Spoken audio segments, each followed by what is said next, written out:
I've been lying down for hours now. It's 5:35 a.m., and there's not much I can do. You know what the worst part about my situation is? I'm in the same room as my parents. They keep looking at me, and I can't help but look back and try not to cry or scream.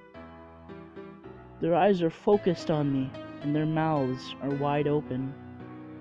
There's a strong scent of blood, and I feel paralyzed with fear. Here's the thing. The second I make any hint that I'm not asleep anymore, I'm completely screwed. I'll die, and there's nobody around to save me. I've been trying to think of a way out, but the only idea I have is to rush for the front door and scream for help, hoping any neighbors hear me.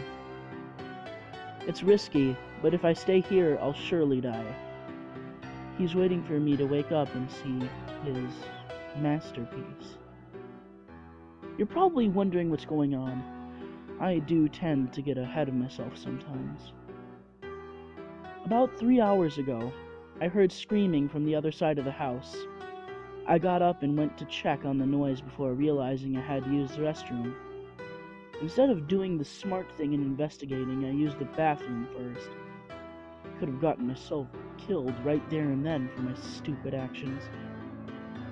I did my business and took a peek outside the bathroom door.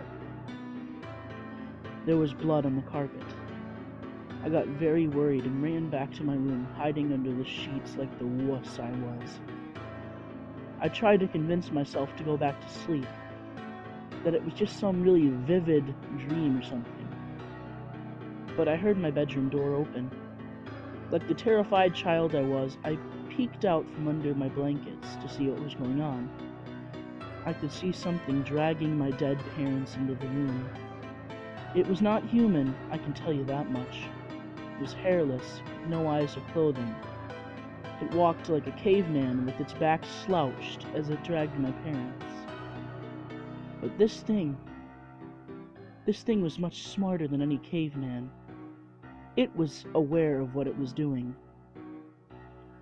It propped my dad up on the edge of my bed and made him face me.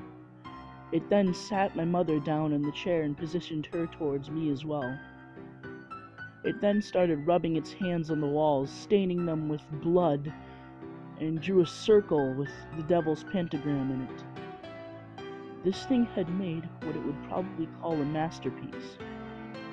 To finish it off, it scribbled a message into the wall that I couldn't read in the darkness. It then positioned itself under my bed, waiting to strike.